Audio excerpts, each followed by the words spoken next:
भगवान का परम भक्त कौन? भक्त प्रेमी लोग बड़े विलक्षण होते हैं।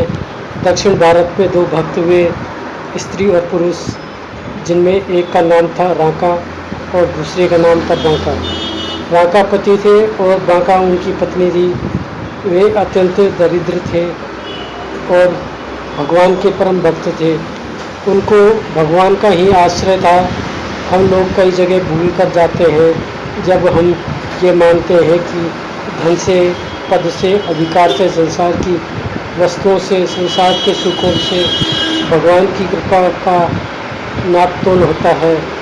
उस समय हम भूल जाते हैं, पता नहीं भगवान की कृपा कल किस रूप में आएगी। इसी रूप में आए सो बात नहीं, उनके विनाश के रूप में भी आती है। जब भगवान की कृपा का वह अवलंबन करता है तब सब जगह भगवान की कृपा देखता है। वह वस्तु नहीं देखता। वस्तु की प्राप्ति में कृपा हो सकती है और वस्तु के विनाश में भी कृपा हो सकती है। उससे बढ़कर, इसलिए कि वस्तु का कोई महत्व नहीं।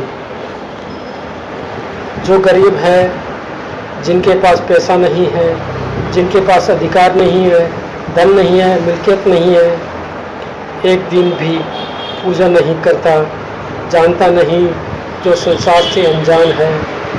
लोग जिनको तुच्छ मानते हैं वे भगवान के परम भक्त हो सकते हैं। उसे कौन जानता है? राका और बांका ऐसे ही थे। उन्हें कोई नहीं जानता था, परंतु वे भगवान के परम भक्त थे। वे रोज़ दोनों जंगल में जाकर लकड़ियाँ लाते थे और लकड़ी का बोझ उतना ही था जिससे उनका कार्य चल जाए। उनमें संग्रह भोग की आसक्ति नहीं थी, अधिक लाकर जमा करने की प्रवृत्ति नहीं थी। लकड़ी का एक बोझा लाते, उस बोझ को बाजार में बेच देते, उससे जितना पैसा मिलता उससे आधे पैसे दूसरे को दे देते। हमारे यहाँ शास्त्र कहता है कमाई का दशांश दान में देना चाहिए। राका और बांका उस आधे पैसे से अपना पेट भरते और रात दिन भगवान का भजन करते थे। ऐसे लोग सबसे ऊंचे हैं। भगवान ने गीता में कहा है, योगिनामपि सर्वेषा मद्तेना अंतरात्मा श्रद्धावांस देवो मां मैं से युक्तम मत। जो श्रद्धावान है जारे सारे योगियों में परम योगी है, जो अंतर्मस में मुझको बसते हैं।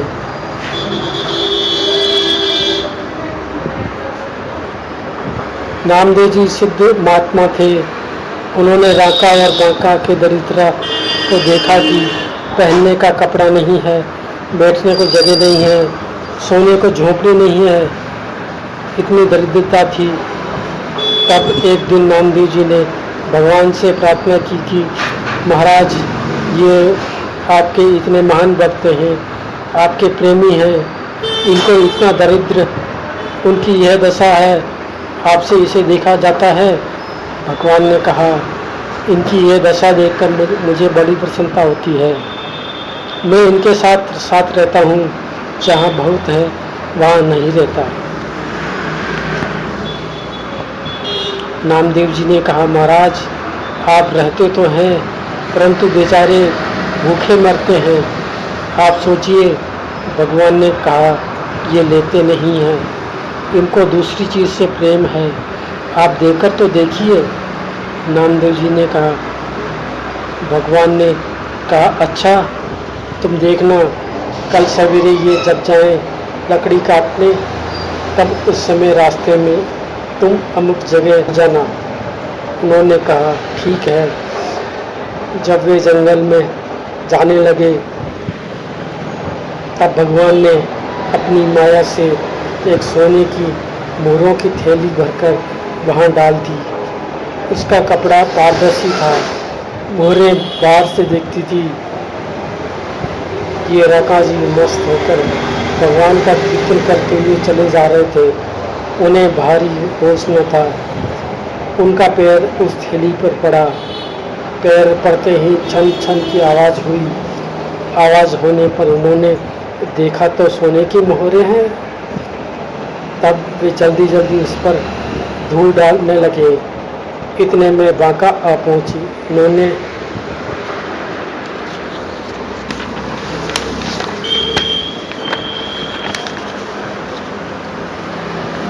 सरकार क्या कर रहे हैं, यह धूली क्यों डाल रहे हैं, बताइए तो। उन्होंने कहा, इसलिए धूल डाल रहा हूँ कि ये सोने की मोहरें थी। इन्हें देखकर कहीं तुम्हारा मन न विचलित हो जाए, इसलिए धूल डाल रहा हूँ। बांका जी बड़े आश्चर्य से बोली, यह धूल पर धूल डालने में क्या लाभ है। राका जी ने समझा कि मोहर है, धूल डाल दे, परंतु बांका समझती है कि ये धूल है और फिर आप धूल पर धूल क्यों डालते हैं। वे आगे गए। तब भगवान ने लकड़ी के बोझ बांध कर रख दिए। उनके मन में आया, इसे तो बांध गया है, इस लकड़ियों को हम भला कैसे लें। यह तो उनकी चीज़ है, दूसरे का हक कैसे ले। वे लौट आए। बांका जी कुछ नहीं बोली, लेकिन राका जी ने कहा, देखो, इन मोरों को देखने का ये फल मिला कि आज हम भूखे रहेंगे। तात्पर्य है कि संसार की किसी वस्तु के होने और न होने से भगवत कृपा का सरोकार नहीं है। एक विशाल संपत्ति के स्वामी सम्राट पर भगवान की कृपा हो सकती है, और उससे भी कहीं अधिक कृपा तो एक दरिद्र पर हो सकती है, जिसके पास कोई कुछ वस्तु नहीं। किसी वस्तु के न होने पर भगवान की कृपा तय नहीं होती। हृदय में भगवान के प्रति जिसके मन में महान कृतज्ञता भरी है, जो पल पल में भगवान के प्रति अपने को समर्पित करता है, भगवान की राजी में राजी है, जिसको भगवान का मनोरम पता है, जब भगवान के मन की बात निरंतर करता रहता है, जो भगवान के हिसाब और किसी को जानता ही नहीं, मानता ही नहीं, भगवान का प्रेमी है। उसके लिए संसार की किसी वस्तु का कोई लोभ नहीं।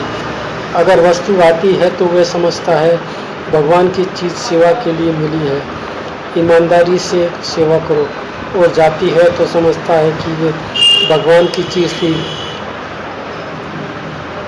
भगवान ने ले ली, अब इसे अपनाना चाहते हैं, अपने पास रखना चाहते हैं। वह बड़े आनंद की बात है। वह दे तो आनंद और ले तो भी आनंद। हम तो केवल उसकी चाकरी करते हैं। भगवान की चाकरी में कौन रहता है, चाकर का स्वभाव क्या है। आजकल की यूनियन की जगह दूसरी है और आजकल के मालिक भी दूसरे हैं। दोनों में अंतर आ गया है। सेवक क्या है, चाकर क्या है। जो अपने स्वामी की रुचि में समर्पित कर दे, और मालिक कौन है, जो सेवक को अपना हृदय दे दे। जो सेवक को अपना हृदय दे दे वह स्वामी है, और जो स्वामी की रुचि में अपने जीवन को समर्पित कर दे वह सेवक है। दास्य भक्ति इसी का नाम है। हनुमान जी दास भक्ति के आचार्य माने जाते हैं। हनुमान जी के मन में कभी गर्व आता ही नहीं कि अमुक कार्य मैंने किया। वह तो मानते हैं कि सारा कार्य भगवान राघवेंद्र जी की शक्ति से, उनकी प्रेरणा से, उनके बल से होता है।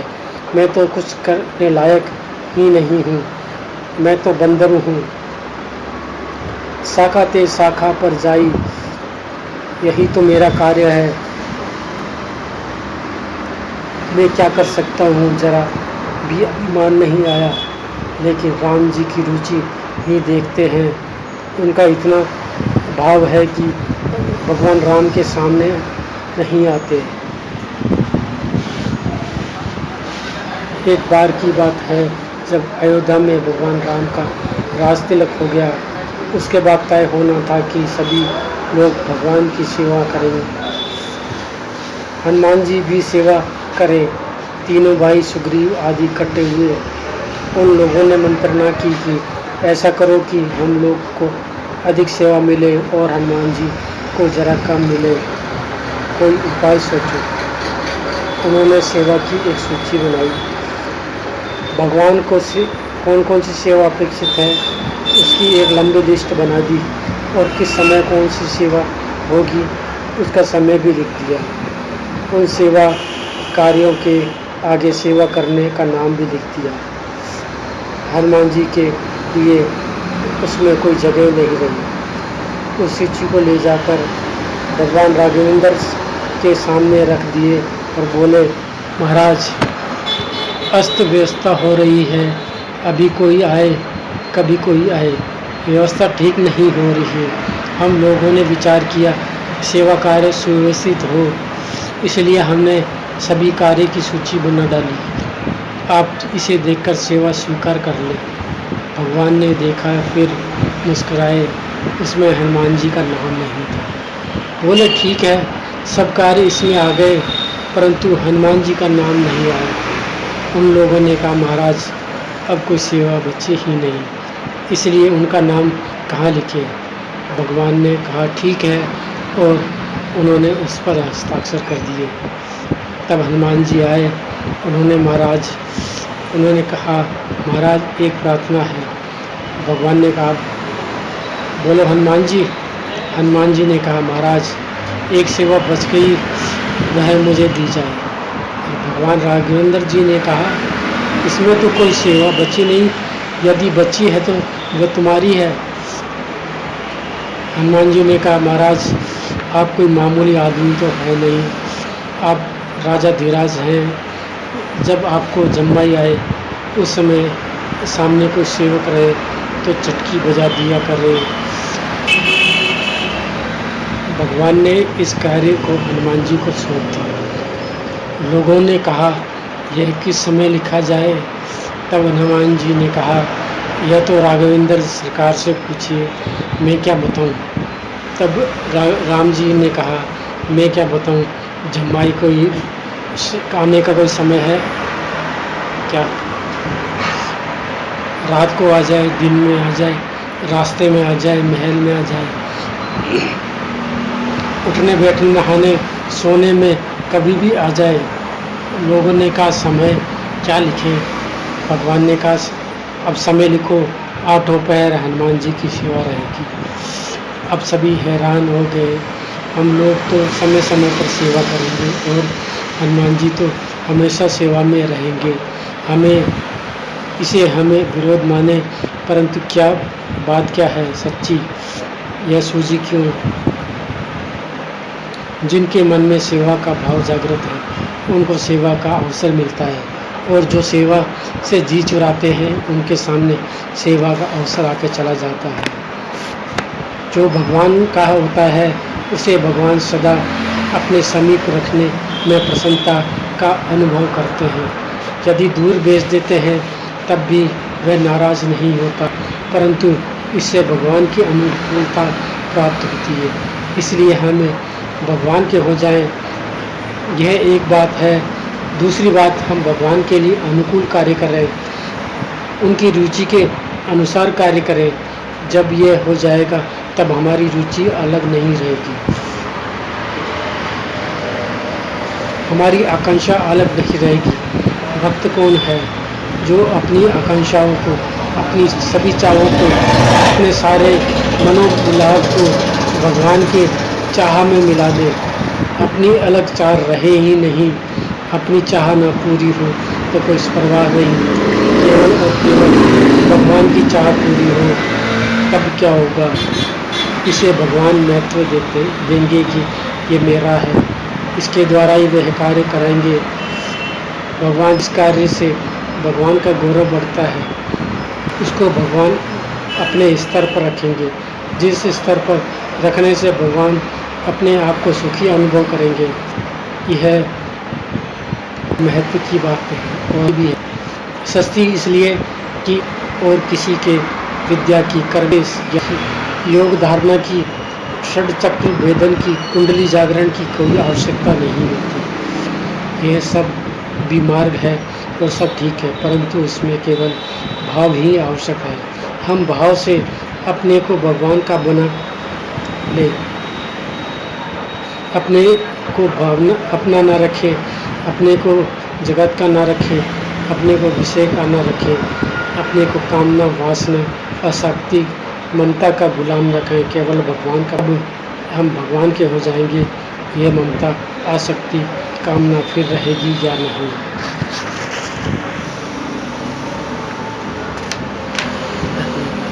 ये आपको कैसी लगी भगवान का परम भक्त कौन, कृपया इसके बारे में